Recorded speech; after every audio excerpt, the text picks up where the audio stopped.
Coco Martin ng kay Julia daw. Yummy. Dating groom ni Moira, inaaway ng kapatid niya, nagpapakasal ng mga groom na pare, kinasuhan ng isang dating justice. From Julia to Julian Martir Redemption. Ito ating mapabalita kayo na ngayon atin agad simulan. Ako nga pala si Marites para magatid na legit fake news sa Pilipinas. Mga 14. Try ko. Ay, palitan mo yan. Worldly behavior na wag ka huminga, Carl. Di pa tumatalab yung kape sa akin. Sobrang ang dami ko pa ibang ginagawa. Pero napakasunod-sunod yung mga masasarap na balitang inis na mga video ngayon na ating dadaanan. Kaya atin na agad simula. Unahin na natin yung kumalat na si Coco Martin daw na niligawan si Julia nung siya ay old pa lang. At siya ay 21 at that time. So ating panoorin, may nakita ako dito. Na ito, kaso parang parang nilapas tanganan ng compression na to. So nahanap ko yung original. Ito yun. A year ago pa pala to sa ABS-CBN Entertainment. Asaya-saya mo naman. Siguro din yung comfortability namin sa isa't isa. Lalo Pwede ako naman sobrang comfort na mahihain lang. ako. Pero pag kasama ko siya, parang yun, nare-relax and masaya lang lahat tayo. Paano na-develop ang pagiging komportable niyo sa isa't isa? Ay, hindi eh. Ano po eh.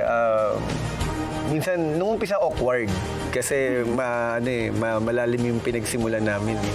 Malalim o matagal? Kasama kami ni Jules noon, Jules? hindi pa sa ABS-CBN, may iba pang show. Ano pa siya nung bagets? Mga 14? Tama ba? 13. 13, 14. Oh my... Big Soto. Pumapalakpak si Big Soto kay Coco. Very good. Mga pa rin naman bata. Hindi, mga siguro mga 21. Tapos nagtangka ako sa kanya. Oh, hindi ito ang pinakamagandang mga choice of words, Coco. Hindi, nagtangka mambola, na-reject ako. Tapos after Wait that... lang. Nanligaw. Pero hindi porket may 14 sa ABS-CBN, kailangan mo gawing live action. At nung nagkita na kami noon, sa walang hanggan. Wala ring hanggan ng pwedeng edad. So, ganun Siyempre, masungit ako nung... Ba't ginawa mong nung challenge? mga Hindi po ito promo challenge. shoot, ganyan. Yes! Julia! And then after that, nung ako na yung masungit sa kanya dahil feeling ko nireject niya ako, naramdaman niya na nag-shoot na ng walang hanggan, nag-start na kami. Bakit parang hindi kami okay? Bakit parang every time na may eksena, feeling niya, sinusungitan ko siya. Hindi ba to power play? Hindi ba to parang inaabuso mo yung kapangyarihan no meron ka? Dahil big star din naman si Julia noon. Tapos, Nung bata ako, may maglaro sa labas at paglaruan yung mga langgam doon. Sagla yung may dala ka pang magnifying glass. Kaya yung game na to talagang finifeed yung nostalgia ko. Ang daan sa Underground Kingdom, ang #1 ant and insect themed simulation strategy mobile game, maging parte kayo ng 60 million na player colony sa buong mundo. Maging isang kilalang ant ruler na nangongolekta ng resources, huwag mag-sim sa queen, magbuo ng mga alliances. Ang game na to ay sinisimulate ang araw-araw na problema ng mga langgam. Sa mga mahilig sa gacha dyan, pwede ka mag-hatch ng mga special na makakatulong sa mundo mo. Intindihin mo yung kanilang mga habits, daang-daang mga langgam ang pwede mong i-hatch at mag-strategize sa mga gusto mong kombinasyon. Huwag mo kalimutan i-customize ang ant hill mo. Syempre, hindi pwedeng malakas kailangan pogi ka din. Sumali ka sa mga PvPs, may cross servers pa. At syempre, para mapaganda ko pa ang experience nyo sa larong ito, meron tayong mga codes. Pag dinownload nyo na, gamitin nyo aking promo code. Napakaraming prices na pwede mong makuha. Kaya huwag mo kalimutan i-download, i-click ang link sa description. Sige, trabaho! Palakihin mo ating bahay, boy. Kailangan natin ng fungus. Para sa paa mo lang. Sino na siya na costume? Ay, para makapag... Oh, yun! Sa wakas. Ano to? Haworthias. Upgrade. Diba? Instant 2K agad tayo. Oh, wow. Oh, no! Namatay pareho. Magtulungan na agad yan. Pwede doon. Ay, malalaki ulo. Nabol, laki ng mga ulo. Para may mga shield, oh. Sparta. Ano? Taob. Pero syempre kailangan natin ng pagkain. Magugutom. So kayo na ang tumabos ng chapter 3. Ituloy nyo na. Diba, napakaraming pwedeng gawin. Nagsisimula pa nga lang tayo, mahina pa yung mga kalaban. One time, Oh my nagkaroon God. ng parang party, gano'n. Parang nagkukwento ko kay Miss Don. Tapos, ina-advise naman siya ni Miss Don about dun sa character niya, na ganyan-ganyan, na dapat kahit bata yung role mo, iparamdam mo dito na matured ka kasi hindi ikaw dito si Mara o si Julia. Ikaw dito yung character mo. Tapos sinasabi ko kay Miss Don na, oo nga po, hindi ko nararamdaman eh. Hindi ko nararamdaman yung chemistry namin. Feeling ko parang wala. Parang pinressure niya eh, no? Yung vibe. Tinuturuan ko siya, turo mo. Sinusungitan ko siya noon. Tapos siya naman bilang bata, ano ba to? Bakit Bilang bata, ba't humina yung tono bilang bata? Dumarating ba sa'yo na batang-bata pa tong nililigaw? parang ang awkward? Ba't parang Talaga? Ano parang awkward talaga? Ang ang pinagsasabi mo? sungit? Parang hindi Sungit kami talaga. komportable sa isa't isa. And then, Paano siya hindi magiging komportable? Ano ba edad niya? Ano ba? after that, nung Ito pala yung batang Quiapo. Nagigets ko na kung bakit gusto mo. Sana ko yung bata tulad nung Minion eh. Pero hindi eh. taping, naramdaman ko siya na yung nag-e-effort, bumaliktad na yung sitwasyon. And then after that, yun, habang nagtitaping, naging nakilala na namin yung isa't isa, ganyan-ganyan. Tapos parang in-acknowledge na rin namin kung ano man yung dati, yung past, ganyan-ganyan. And then yun, Past? naging komportable na kami. Bro, hanggang nagkaroon ng past sa 14 siya, ikaw dumami 21, yung show, past tapos na sumaba na past. yung Batang Rehas. komportable na kami sa isa't isa kapag magkatrabaho kami. Kaya siguro yung Gano'n ang nakikita sa gano'n. amin Parang yung mga villain. medyo may awkward, pero Tatlong beso na ang hindi ganda ko dun, awkward pag sa nakabuelo, kumaga parang diesel eh. Pag nakabuelo, dun lalo, pag nagiinit na. Kaya pala binuweluhan mo. Super maalaga kasi talaga siya. Siguro ano lang. O naman, masarap pag-alaga ng bata nun eh. Ayan pa mga Ilang tao ni Coco. Pambata din. Yun yung awkward. Di ba nung time ni Julia nun, ang weird na binibigyan siya ng mature roles para sa edad niya. So ngayon medyo nagme-make sense kung bakit nga ba gano'n. Pero sobrang off na. Ano rin yan, meron din kaso niya sa Going Bulilit din. Lagi nga ito sa industry ng showbiz na may mga ganito na napapabayaan. Ang sindikato. Sunod na balita ngayon. Dito naman tayo kay Jason. Naging issue daw yung na nag-comment ang kapatid daw ni Moira sa pinost niya ng music video. Ito yung ating... Samantala, nainis naman ang netizens sa ex ni Moira matapos niyang isama ang ilang wedding Huwag clips bibigyan ng nila sa pangalan, bago ex ka niyang lang ni music Moira. video. Yan at iba pa sa ating Frontline News. So, hinanap ko ngayon yung original account nito ni Jamie at wala na, deleted na. So, legit na merong ganitong account. Yan o, nasa pero hindi na siya nag-exist. Parang yung boundaries ni Coco kay Julia noon. So, tinignan ko kung ito ngayon. Nag-comment naman talaga si Moira dito. What are you insecure about? Talaga namang mahilig talaga mag-comment yung kapatid ni Moira sa buhay nila. So, alam ko legit yung account. Kasi, syempre, ang hirap kasi pag nagkakaroon ng mga ganito, nagpa-viral ng mga screenshots, diba? Na, alam naman natin kung hindi ka boomer, na madali mag-edit, madali mag-inspect element, diba? Tapos, palitan ko tong what you're insecure about. Kaya, ngayon pa nakakita ko ng mga ganun, gusto ko i-double check. So ngayon, hindi ko na inabutan yung mismong pinost ni Jason Marvin na nireply niya tong kinoment ni Jamie na nakakatawa yung buong song, especially yung part na naghihintay pa rin hanggang ngayon sa Ikaw Ba't Ako. Kasi para sa buong year, never ka naman nag-effort sa ate ko. Never ka din nag-effort sa family line before and after ka naghiwalay. Like, naiirita lang ako kasi ang layo talaga ng mga pinagsasabi mo sa lyrics ng kanta mo. Why do you need to manipulate people to thinking that you still love and miss her? Like, what the fuck? Ang layo talaga. At tumigil ang kapatid ko. Tapos ginamit pa yung video clips from the wedding app. So, ayan. Sorry, Jamie. I didn't want to do this. I tried... palitan mo yan! Ex ni Moira. I tried calling you but you blocked me everywhere. I was caught off guard when you posted your tweets because one, so inisa-isa niya na nagmakaawa daw siya kay Ate Lee and siya isa. Ba't ito na isaw? You didn't see kung paano siya nagbasag ng baso to shut me up. Mukhang hindi ka titigil. You didn't see kung dinilit din daw niya to. So yun nga, hindi ko alam kung talaga nangyari nga siya kasi sobrang saglit lang daw to. Hindi ako sure sa itong mismong screenshot na to. Pero ang kanya in-upload sa FBI, umabot na halos 64,000 shares with 5 million views. So ito yung kanyang, so parang nire-reference dito siguro yung time niya with Moira. So ang kanyang style ay parang si Moira rin pero lalaki. Yung malamig. Wow! Sino yun? Sunggaban?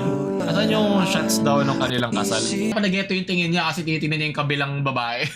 From marriage to marketing, ginagamit na lang ata niya para pagkakitaan ng kanyang nasirang marriage. Pero at least, nasa edad para man sila nung pambatang Quiapo to batang dalaga. O sunod na balita ngayon naman, itong butya matindi to. Ang isang exorcist priest ay inaresto dahil naka-offend daw ng kanyang religious feelings. Alam natin na hindi tatagal sa korte dahil meron namang revised penal code regarding sa pag-safeguard ng pag-practice ng mga iba't ibang mga relihiyon. Wala dapat mga laws na pinipigilan ka. Kaya for example, kumain ng particular na karne, bawal yun. Pero kung kung makaka-hurt ka lang ng feelings ng nasa tama kang lugar o kumbaga wala ka sa loob ng kanilang pinagpa-practice ng mga lugar like simbahan o mosque, okay lang, hindi mo ka dapat, wala kang kaso dun. Kasi meron kang freedom of expression to freely, express nararamdaman mo at certain context. At ngayon, ito ang nangyari dito, yung sa Kalerwega na lagi pinupuntahan ng mga bata na nakita ng mga multo, itong superior si Father Wilson Cabadi, bawal nga yan found himself saying mass on Sunday, May 14 in the most unlikely place, a police precinct. So, napadasal siya doon. So, ngayon hindi niya binasbasan yung mga inmate na nasa death row, siya mismo ay kasama sa mga inmates. So, ito nangyari, na-detain siya dito. Si Cabading, nung Sabading, ay offending religious feelings ang kasong ipinataw sa kanya. Since offices are closed on weekends, he was able to post bail only on Monday morning. So, in-stylan niya. Lagi naman ganyan, diba? Kakasuhan ka ng Friday para pahirapan ka, para ma-inconvenience ka ng weekends. So dito alam ng mga mismong lawyers, kung si Mama Mary ay binisita ng anghel, binisita si Cabading sa House of St. Mary Magdalene, Kalarwega Road noong alas 10. Walang bumaba siya doon, yung police. Ikaw ay naaresto po namin dahil nakasakit ka ng feelings. At nakakaasar pa dito, ito ay nanggaling sa isang devout Catholic pa, isang former justice of anti-graft court sa Andigan Bayan and former elections chief of the Philippines, si Demetrio. So, siya ang first female chairperson of the Commission on Election, isa sa mga may nakamatitindi na lawyer sa bansa, at former trial court judge. Offending of being a rabid critic of Our Lady Mary, Mediatrix of All Grace. So, ngayon nagkaroon ng mga tension dito. So, dito naglabas si ng 15-page complaint noong December 9, 2022 sa Facebook page niya. So, para siyang Karen ng mga lawyer, must be notoriously offensive to the feelings of the faithful. Ito yung mahirap yung feelings yun, napakahirap. Paano kayo same person na nandun sa kung saan man yung ginagawa ay hindi naman na-offend? Paano may po-prove yun? Napakahirap i-prove doon in court. Pwede mag-appear na holy, thus surreptitiously meaning secretly, citing Our Lady. Pucha, para ganito rin yung naging issue ko dun sa Facebook dati na napakaraming views. Mamaya ka na, pucha, ang daming comments. Meron siyang 6.7 Kevin, 500,000 views sa FB. Pucha, galit na galit sila, lalo na yung mga boomer dito na ano yung mga pinagsasabi sa akin mga liriko. Bro, hindi yun yung point, hindi nyo ba naiintindihan? Ang point nga yan, hindi ka dapat magpapaniwala sa mga ganyan. Kung kailangan mo pa ng mga ganitong pagbabatak pababa ng mga entertainers and performers para lang i-double down ng faith mo. Ikaw ang may kulang sa faith mo. Ikaw ang nagkukulang kasi kailangan mo po ito para lang ipaglaop pa kasi tapos inis-spread yung gospel para lumayo sila sa ML, lumayo sila sa... Pwede mo pagsabayin yun? Mang ba tayo? Pwede ka lang bang magdasal at magmahal ng Diyos tapos hindi, yun lang? Pwede ba ginawa tayo dito ng Diyos para enjoyin yung buhay na binigay niya? Tumigil sa worldly behaviors. O sige, huwag ka huminga. Worldly behavior, huwag ka huminga, Carl. Pero yun nga, hindi naman ito yung buong video. So marami silang fino-focusan dito na hindi naman yung point. Ang point is to be humorous at benta naman. Wala nga problema Mas marami pa rin naman yung tumatawa kaysa sa galit. Wala akong pakialam doon. Okay lang sa akin. hindi ma-offend ang aking religious feelings doon kasi may iba't iba naman tayong paraan ng pagpapakita ng pagmamahal na yan o ng pagpapakita ng faith. Or kung kahit wala kang faith, pagpapakita ng pagiging makatao mo. Fallen angel, naalala ko na naman, leche. Itim na payong ay sumisimbolo sa mga fallen angels. Ito gumawa ng conclusion si Demetrio na yung lecture daw ni Winston ni Father Cabading. So para kinonect niya agad yung term na angels of light kay Our Lady of Mary. The same can be readily inferable with his years of constant hurling of contempt against Our Lady Mary, Mediatrix of All Grace, and her devotees. Yung same na pagmamahal na yan, diba? Sa Diyos o kung ano mang sinasamba mo, pwede agad gamitin yan para manakit ng kapwa. Kaya lagi ko sinasabi sa inyo, to profess your faith ng mas matalinong paraan, hindi yung tulad nung makikita nyo sa mga comment, okay lang naman sa akin, wala nang problema sa akin, hindi man ako masa-hurt sa mga ganyan. Pero to profess it in a way na hindi na nanapak ng tao, yung mga nagko-comment dyan sa Facebook page na yan, na mamatay ka na, pumunta, okay lang naman yan, hindi na ako tinatabla ng mga ganyan. Pero paano na lang yung mga tao nagkakaroon ng ganung pag-iisip, tapos ganun nila binabawi sa kanilang kapwa, di ba? Mas masakit yun. Lalo sa mga taong hindi sanay sa ganun. Di ba? Yan ang ginagawa ng sobra kang pag-i-idolize sa Diyos mo, kung ano man ang maging Diyos mo dyan, di ba? Ganon din naman yung pinag-usapan ko ito regarding sa mga K-pop idols na masama rin naman mag-idolize. Hindi porket in tao sila o hindi. Freedom of expression, in-explain ko na before. She got that video is mysterious to us. The mysteries of the rosary nga naman, how did she watch it? Through her smartphone? That's in her narrative. So of course, because of those sworn statements, you can already say that this is an unauthorized uploading. So the priest also said he did not make a statement in a place or ceremony of worship. Ito yung sabi ko pa, nasa simbahan ka, hindi ka pwede magsisisigaw doon na walang Diyos! O tanong si Nietzsche, di ba pwede sabihin yun, meron pwedeng lugar dyan. Di ba? Pwede ka talagang kasuhan kung ginawa mo. O nagsira ka doon ng gamit, kasi galit ka sa isang part. Hindi na naman sa simbahan niya, sa mosque, iba pang places of worship, iba-iba yan. Para siya dito nag-sermon, para siya nag-homily na naman, para sa presinto. Ito, so hindi ko makita yung particular video na nakita nung this injustice. Okay, so nga, para nga siyang Karen, pero ng ano, please the biggest truth in the lipa po. Naka all caps pa, alam mo na, matanda na yan eh. Ito na yung mga nagpo-post mga kapareho niya. Oh my God. Naku, ako na yung sunod na kakasuhan nito. So, ang naging conclusion dito ay nakakagulat. Di ka ba ako ng drum roll? The case is closed. Sana pati bibig niya ay close na rin ni former justice. Most importantly for Kabading, his statements are not offensive but factual. The Catholic Church has declared with finality that the reported libapper is not from God. From Caloocan, pero puro Caloocan ang ginagawa ngayon. Bishop Pablo Virgilio David, o pinakita rito na mayroon ng careful investigation na naganap. So inapprove na rin yun ng mismong, hindi ng Pope, pero ng congregation under the Pope. So ito ang huling sinabi ni Father Kabading, take offense at this position of the church and seek to silence the church and her ministers in this. The case filed against me all boils down to the fact that some people do not want to accept the judgment of the church, that the operation is not worthy of belief. Ganito din, not worthy of belief din yung pinakita sa akin dati sa mga K-pop idols. Okay, said Kabading, who is also a theology instructor na former vice rector at USTO, aking universidad. Kita mo, dyan ako galing. Pareho pa kami po. It all interconnects into the heavenly zone.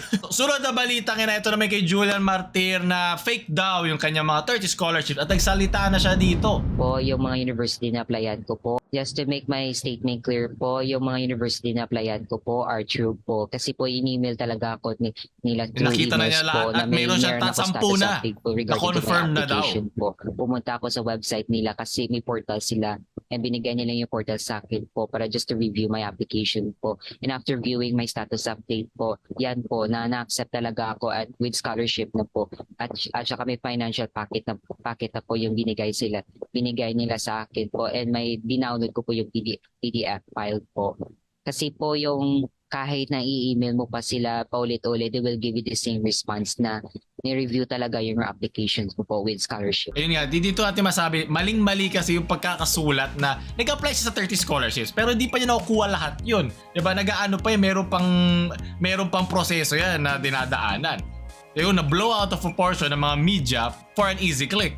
So yung mga bashers po, wala na talaga akong magagawa sa kanila kasi po yan na talaga yung mindset nila na fixated na kasi po kung ano-ano lang po. Yung totoo po talaga yung echo chambers po, parang na brainwash talaga sila. As of now, wala talaga akong magagawa. I just let it slide na po. Kahit ano po yung sasabihin ninyo po, my past po does not define me anymore po. Wala na po talaga kayo to justify my past po kasi po itong sa past niya, hindi ko alam kung ano to. Ito ba yung mga dati daw niyang parang sinasabi na ina-exaggerate niya mga dati niyang accomplishments? May mga nakikita akong ganun. Ito, yun kung nagtataka kayo ano ibig sabihin nun. Pero yun nga, at least ano siya, aware siya at sinasabi niya mali alam ko niya. talaga yung consequences ko in the past po. Alam niya like talaga. Kaya nga, nagigets ko yung mga taong naging ano dun eh. Parang the boy who cried wolf eh. Kung naging ganun ka dati, mahirap nga maniwala ulit. Mabuti na naklaro niya yung pangalan niya. Sabi nga kanina, diba, case closed na rin naman to. Sabi ng langit, Ang Heavenly Portal, ito naman ang student portal na mga ina-applyan ng universidad. The case is closed. At dito na rin nagtatapos at nagko-close ang ating balita ng ngayong linggo. Huwag nyo tayo like, share sa mga hindi groomer nyo, friends. Huwag nyo kayo subscribe. Marites sa mga maalam. Shoo!